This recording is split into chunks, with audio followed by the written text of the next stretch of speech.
తెలంగాణలో అప్రకటిత ఎమర్జెన్సీ కొనసాగుతున్న పరిస్థితి కనబడతా ఉన్నాయి. రేవంత్ రెడ్డి నాయకత్వం వచ్చిన కాంగ్రెస్ ప్రభుత్వం ప్రజలకు ఇచ్చిన ఏ హామీని కూడా నెరవేర్చడం చేతగాక, పరిపాలన చేయడం చేతగాక, ప్రజల నుంచి వచ్చే నిరసనల్ని తట్టుకోలేక అన్నిటిపైన నిషేధాలు విధించే పరిస్థితికి వచ్చింది. వాస్తవానికి ప్రజాస్వామ్యంలో ఎక్కడైనా ప్రజల తరఫున పనిచేయడం అనేది పార్టీల యొక్క హక్కు. మరి బీఆర్ఎస్ పార్టీ ఏ కార్యక్రమాలు తీసుకున్నా అడ్డుకోవడం అనేది ప్రభుత్వానికి అలవాటుగా మారింది.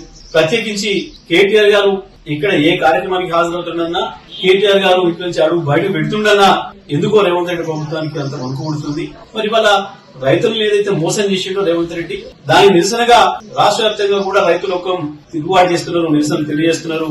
బీఆర్ఎస్ పార్టీ నాయకత్వం వహించాలని కోరుకుంటున్నారు. ప్రత్యేకించి కేటీఆర్ గారు రావాలని చెప్పి కూడా అన్ని వర్గాల నుంచి విజ్ఞప్తులు వస్తున్నాయి. దాంట్లో భాగంగా ఇవాళ రైతులకు ఏదైతే మోసం చేసిండో రేవంత్ రెడ్డి, రుణమాఫీ విషయంలో కావచ్చు, రైతు భరోసా విషయంలో కావచ్చు, మిగతా అన్ని విషయాలలో మోసం చేస్తున్న నిరసనగా నీళ్ల విషయంలో కూడా ఒకవైపు కృష్ణా గోదావరిలో నీళ్లు ఉండి కూడా నీళ్లు ఇవ్వలేక ఇవాళ పొలాలను ఎండబెడతా ఉన్నాడు.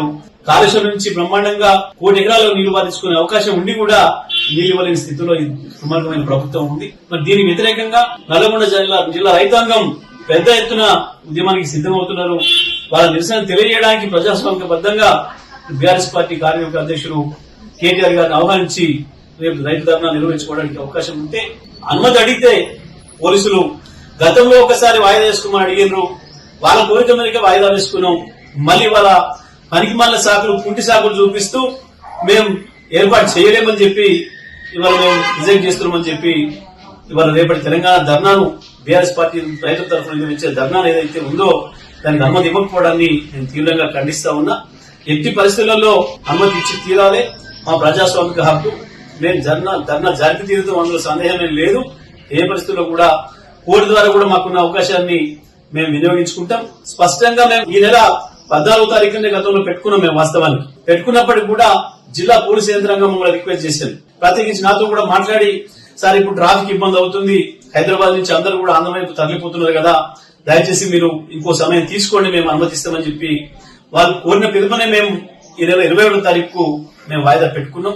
19-20లలో కూడా అట్నుంచి వచ్చే అవకాశం ఉందని మాకు తెలుసు.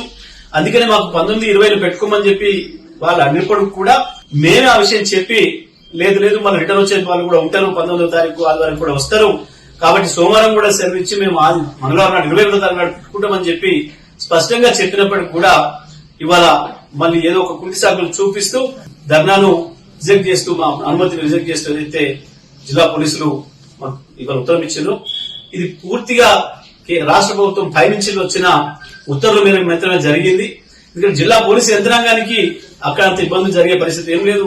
గతంలో కూడా మనం చూసినాం, మహబూబాబాద్ ధర్నాప్పుడు కూడా కుంటి సాకులు పెట్టి రిజెక్ట్ చేసినారు. అయినప్పటికీ కూడా మేము కోర్టు అనుమతితో పోయినాం. వేలాది మంది వచ్చినప్పటికీ కూడా ప్రశాంతమైన వాతావరణంలోనే మా ధర్నా జరిగింది. కేటీఆర్ గారు ఎక్కడికి వెళ్లినా సరే ప్రశాంతమైన వాతావరణంలోనే ప్రజలందరూ కూడా నిరసన కార్యక్రమాలు వ్యక్తం చేస్తున్నారు. నల్లగొండలో కూడా రేపు అదే పద్ధతిలో చేస్తాం.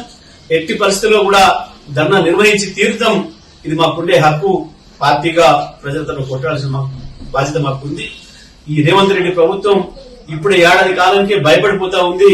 వీళ్ళ తిరిగితనం మాకు అర్థమవుతుంది. వీళ్ళ చేతగాని పరిపాలన విధానం మాకు అర్థమైతా ఉంది. ఈయన ఇక్కడేదో చేసినా అని చెప్పి రైతులు మోసం చేసినా కాకుండా బయట దేశాల్లో పోయి ఏదో తిరిగి ఆడ గప్పాలు కొట్టుకుంటున్నాడు. కేటీఆర్ గారు వస్తే ఇవన్నీ కూడా బయటపడతాయన్న భయంతోనే ఈ రకంగా మా గొంతులకే ప్రయత్నం చేస్తున్నారు. ప్రభుత్వం ఎటువంటి దుర్మార్గమైన ప్రయత్నాలు చేసినా మేము నల్లగొండలో తప్పకుండా రైతులందరినీ సమీకరించి ధర్నా నిర్వహించి తీరుతాం. MFSN ఛానల్ కు లైక్ చేయండి, షేర్ చేయండి, సబ్స్క్రైబ్ చేయండి.